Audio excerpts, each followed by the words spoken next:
Both make £3 billion each, sending their shares soaring. So does it signal the end of the banking crisis? Risk-taking by banks is an absolutely essential ingredient of the restoration of growth in the global economy. Also on tonight's programme, a Wrexham fish and chip shop thought to be at the centre of an Ecoli outbreak. A young woman and a 3-year-old are critically ill. New mother Karen Morris-Rowe-Clutton is on a life support machine. She's fighting. She's fighting for her life. And the doctor said she's as stable as she can be. Defending Britain's mission in Afghanistan, the government insists the troops must stay the course. Points for a passport. New plans are unveiled for immigrants wanting to become British citizens. And frustration for England on the final day of the third Ashes Test. On BBC London, calls to better protect passengers as 700 miss their flights on one of the busiest weekends of the year. And moments after this, the women subjected to racial abuse.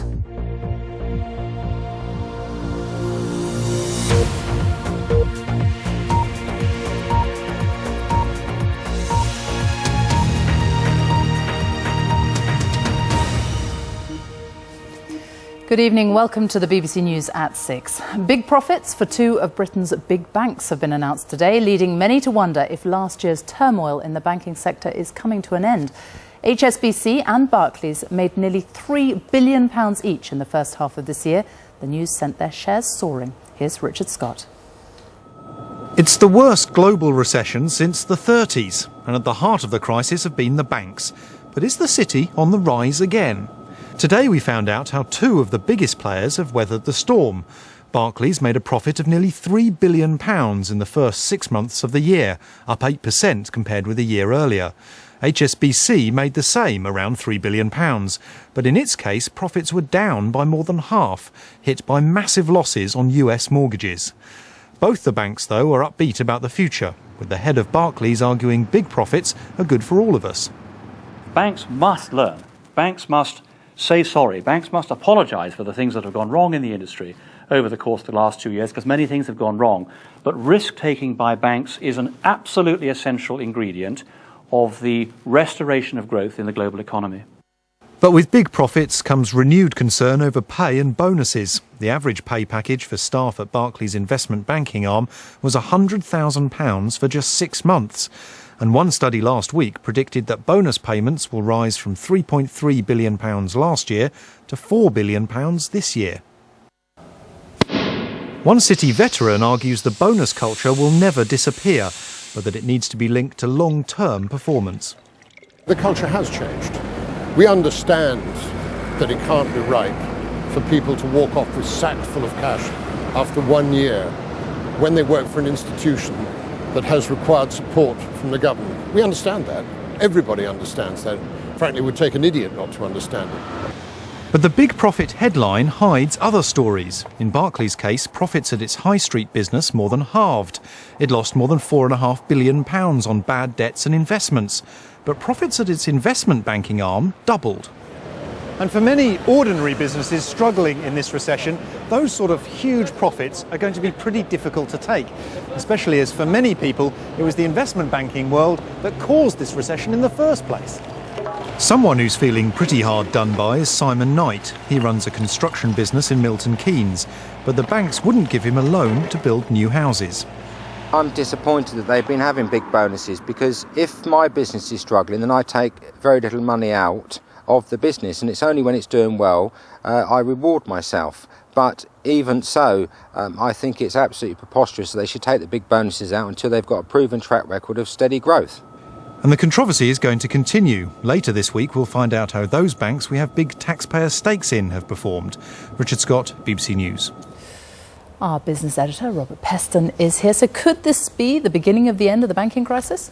Well, look, things are much better than they were last autumn, when we were experiencing the worst banking crisis for almost 100 years. And actually, one couldn't be confident that almost any bank would survive. And we definitely want our banks to be making profits rather than being in that kind of parlous position. But the recession is severe. And later this week, we will hear from the likes of Lloyds and Royal Bank of Scotland, banks in which we as taxpayers have big stakes, that they are incurring very big losses on loans they've made, particularly to businesses, but also to consumers.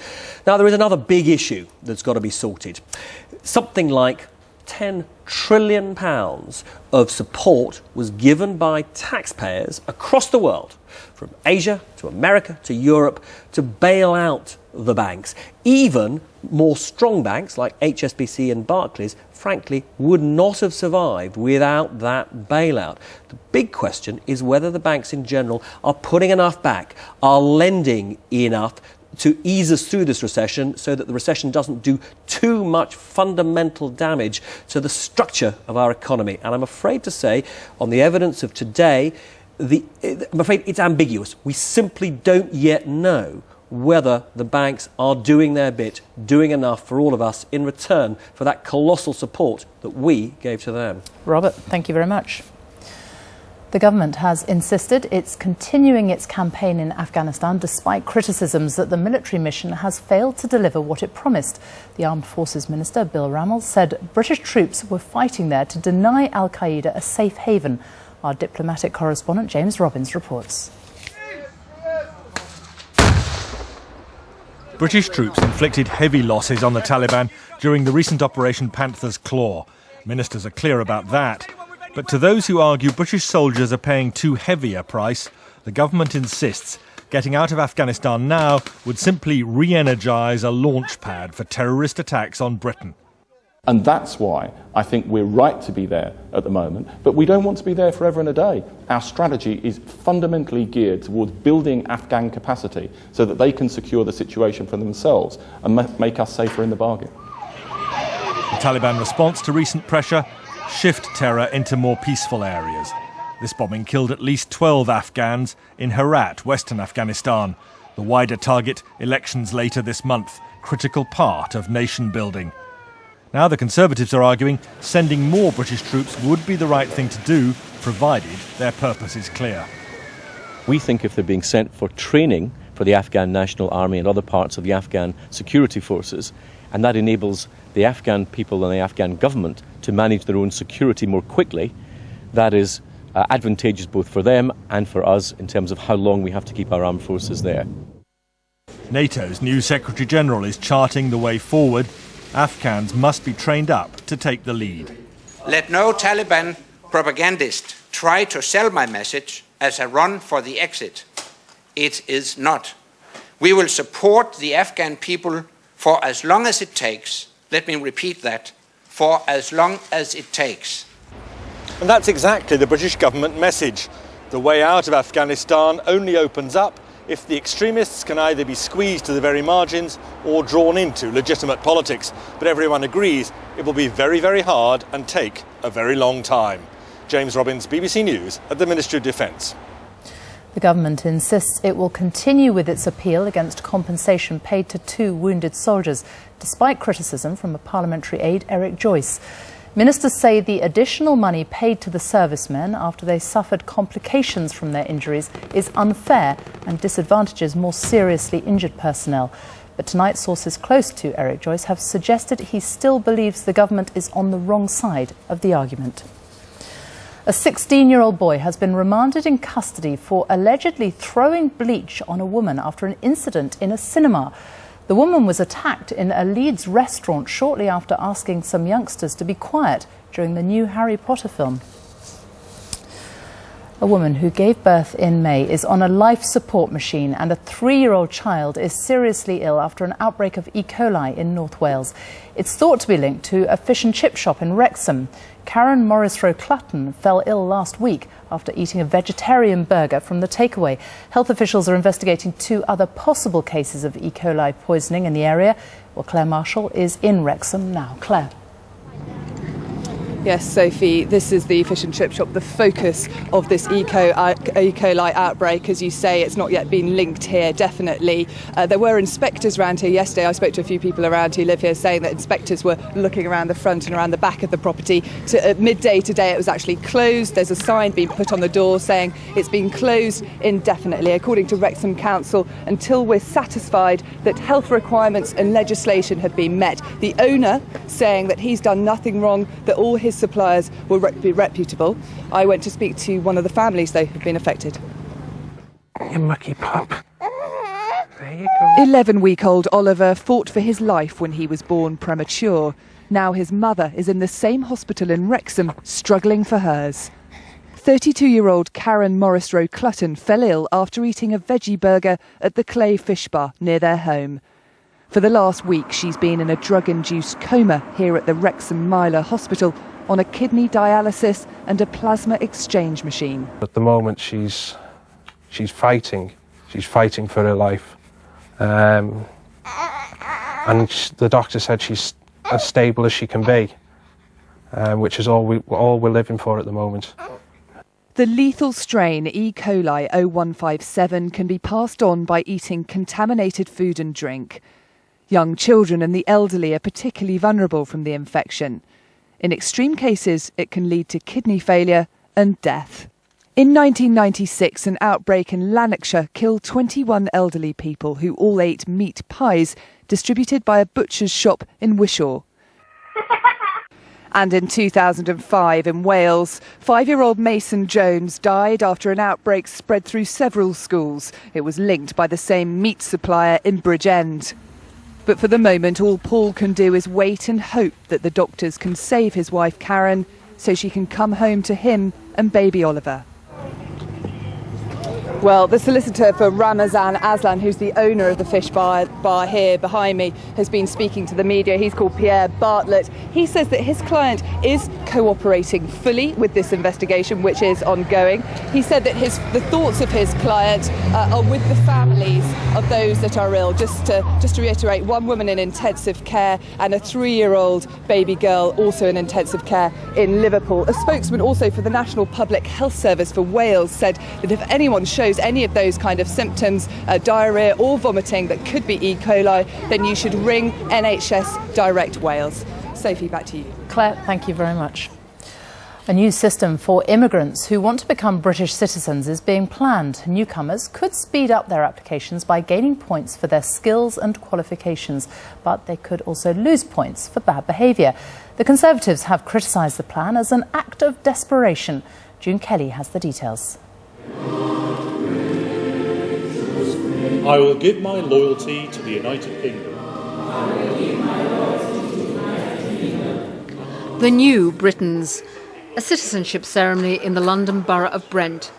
29 people from around a dozen countries. From today, they're all UK nationals. At present, you have to pass a test, speak English and be involved in the community to become a British citizen. Now the plan is to introduce a points-based system. Of course, immigration is always a hot political issue, and the government says that in the short term, the number of migrants in the UK will fall. That's people from outside EU countries. But it will make it hard to become a citizen of the United Kingdom, and quite right too.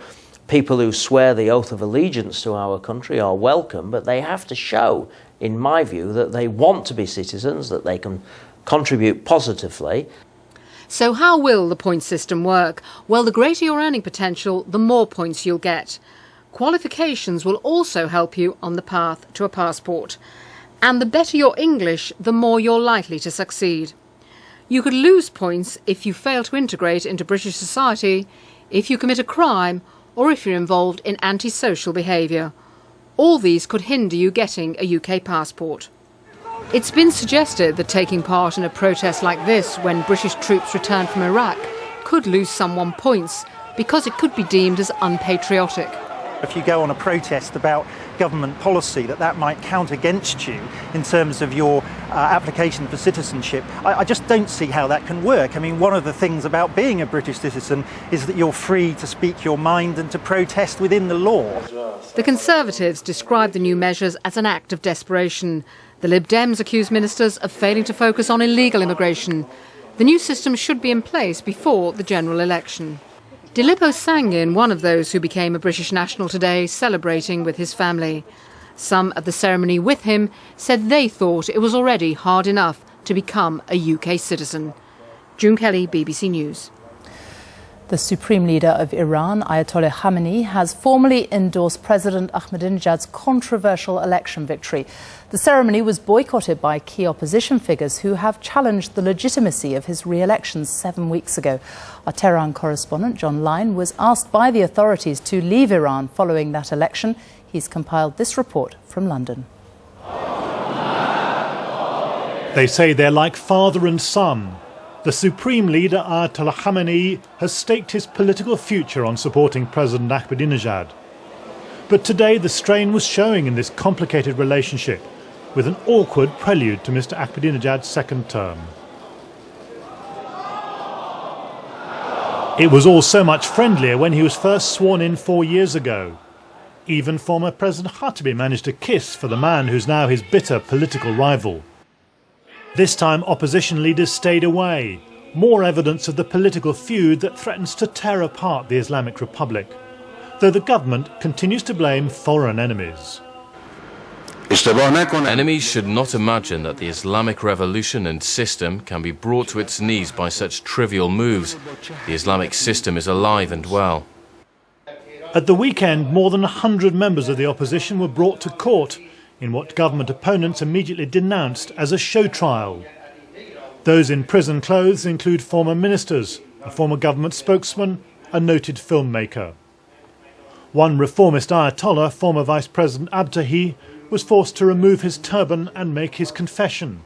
All the complaints about the election were made up, he said, thanking his interrogators for showing him the error as ways. But a picture of him before he was arrested shows how much weight he's lost in prison. His daughter told the BBC he might even have been drugged. Last week, popular demonstrations gathered strength once again, and this evening there are reports of more protests in Tehran. Mr. Ahmadinejad now faces growing opposition both on the streets and in the very heart of the Iranian political establishment. John Lyne, BBC News. The time is just after 6:15. Our top story tonight. Two of Britain's biggest banks have made huge profits less than a year after the credit crunch. And coming up, Supermum, how just 11 weeks after giving birth, Catriona Matthew became a golfing champion. Later on BBC London News, why high-value cars are being reduced to this, the move to get uninsured vehicles off the capital's roads. And free swimming for young and old, part of the grand plan to get us fit and healthy for 2012.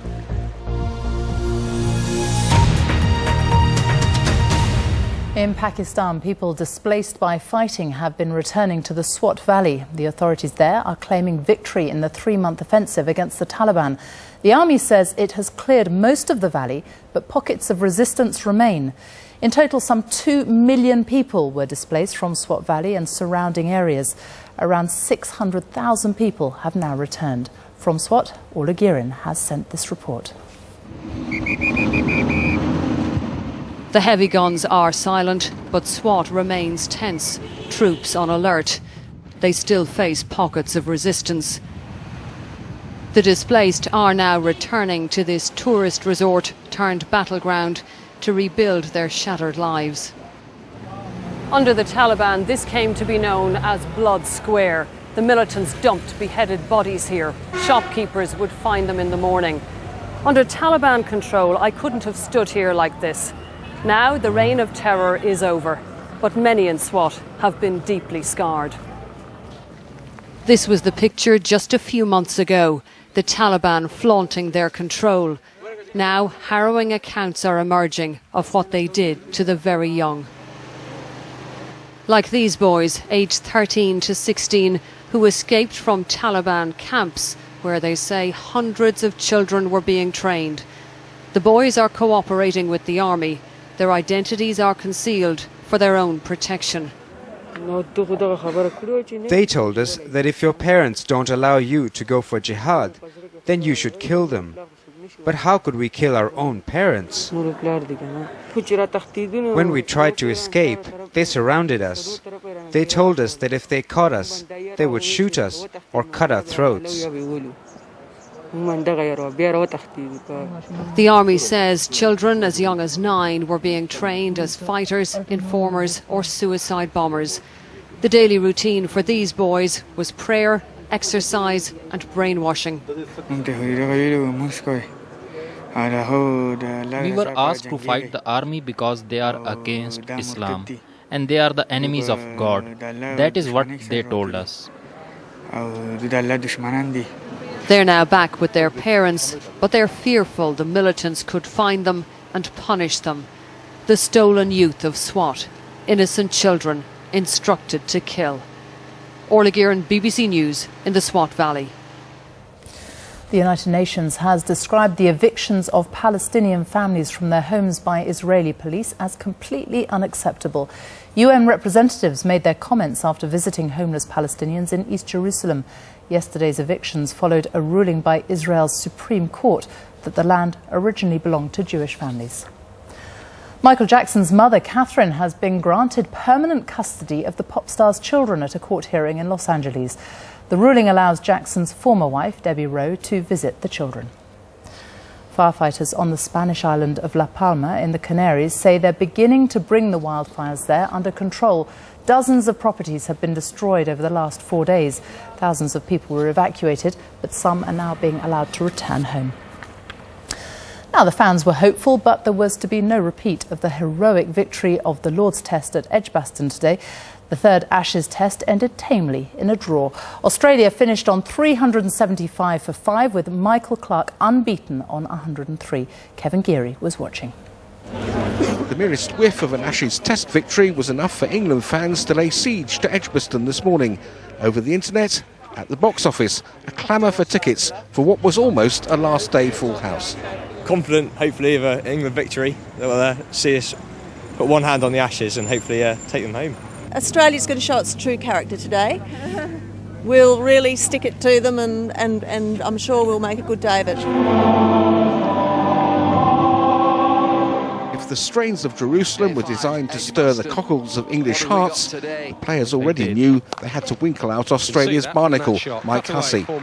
He was not in the mood to be moved. With just over an hour gone, though, Jimmy Anderson did dislodge his equally obdurate partner, Shane Watson.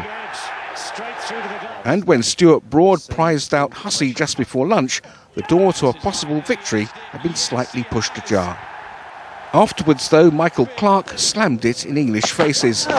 Cussedness and craft combining to push thoughts of a crucial defeat to the outer reaches of possibility. Marcus North proved an able accomplice. With time and a benign pitch against them, England looks resigned to disappointment. If by now most were going through the motions, Jimmy Anderson will forever remember this. Great catch. Catch to remove North within the compass of few. Inevitably a sense of anti-climax here at the draw, but England are still 1 up, and now there's only 2 to play. Kevin Geary, BBC News at Edgbaston. The Ferrari driver Felipe Massa has spoken publicly for the first time since fracturing his skull in an accident at the Hungarian Grand Prix last week. Massa was hit by a piece of Rubens Barrichello's car, which came loose during qualifying. He was knocked unconscious and drove into a tyre wall. Despite the accident, Massa says he can't wait to get back in his car and return to Formula One. It's difficult to explain what's happened. I know everything, now what's happened. Everybody knows, everybody saw. For me, it's a little bit more difficult to explain, but it's a very strange explanation, So, but anyway, I think I'm very happy. I'm very in the good position to improve myself, to go back to the car, to drive, and we see how long we're going to take. But I hope we'll be very quick. Now, when you've got an 11-week-old baby, most mothers are so busy with the constant feeds and sleepless nights that they've got no time to think about going back to work. But for the golfer Catriona Matthew, who gave birth to her second daughter in May, a new baby proved no obstacle to her career. Yesterday, she became Scotland's first ever major champion by winning the British Open at Royal Lytham. Lorna Gordon reports. She's a champion golfer who just 11 weeks ago gave birth to her second child. Catriona Matthew is treasuring every moment, both on the golf course and off. Even so, a young baby still means there's little sleep and little chance so far to enjoy her sporting success. Well, I've had a lot of help. Obviously my mum and dad were down this week, and Graham's mum and dad helped last week with Katie. Everyone told us when you have 2 it's a lot more than just double the work. And it certainly is. I think we're exhausted and in bed by about 8:30 every night. The 39-year-old's three-stroke victory was a family affair. Husband and wife are player and caddy. But Paula Radcliffe is back. But successful sporting mums, though unusual, are not unique. Paula Radcliffe won the New York Marathon just 10 months after she gave birth to her daughter Isla. In tennis, Yvonne Cawley beat Chris Evert after becoming a mother for the first time. And in athletics, a gold medal in the 10,000 metres went to Liz McColgan just 9 months after giving birth. And Britain's latest golfing sensation thinks being a mum may even be part of the secret to her success. I think it's made me more relaxed, actually. Maybe little bit more relaxed on the golf course. You know, I'm not... I mean, obviously I still want to do well, but it's not kind of the be-all and end-all of everything. At the club where she started out, the ladies have been following her progress closely. It was the most wonderful thing I've experienced in a lifetime. It really was good. I just like to follow in her footsteps and get as far as I can. Katrina Matthew says she hopes to keep playing golf for a few more years, though she has no plans for any more children. Her main hope, though, is that this success will encourage other girls into the sport. Lorna Gordon, BBC News, North Berwick. If you were hoping for some sunshine tomorrow, I'd look away now. Here's Dan Corbett. Oh, what an intro. Not a complete washout, but the wet weather gear might come in handy tomorrow. Yes, this is the one day of the week where you probably put an X in it as far as if you were looking for the sunny skies tomorrow, because rain is moving in. This is the weather system to make it the wet day of the week, Tuesday. This lump of cloud is starting to work in. We had a weaker weather system today, but this one is a big mass of blue, and it looks quite impressive to start with. But the main energy with this weather system will work through. So notice this big lump by the end of the night just become bits and pieces. There will be some heavier bursts in places. Some fairly mild air as well, 13 to 17, even humid as well as maybe you start the morning and step to the outside.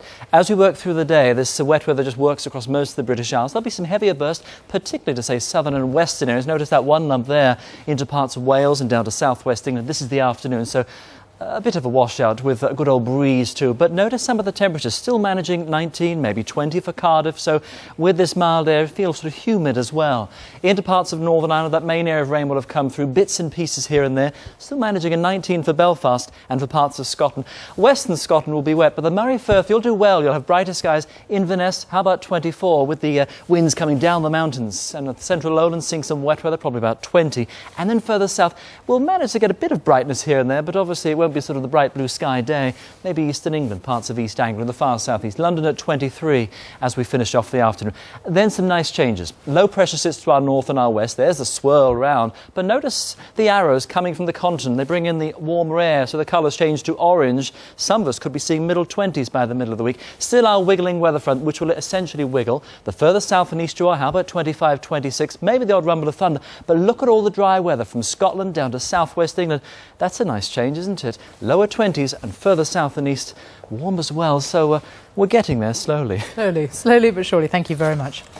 A reminder of tonight's main news. Two of Britain's biggest banks have made huge profits less than a year after the credit crunch.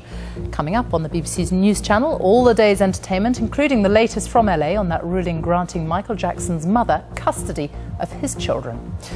It's nearly 6:30. Stay with us. Now it's time to join the BBC's news teams where you are. Bye-bye. Tonight on BBC London News, calls for better rights for air passengers after a weekend of frustration. I'm at Stansted, where 700 passengers were unable to check in through no fault of their own. They survived an explosion but then suffered racist abuse. The motorway ordeal of these Sikh families from Luton. There was just sort of pointing back to the coach saying, go back, you know, pointing like go back into the burning sort of bus. Also tonight, almost £1 million less for rape crisis centres in the capital. The Mayor's office is accused of going back on a key election pledge. And why too much drama from the audience is forcing the West End's theatres to bring in bouncers.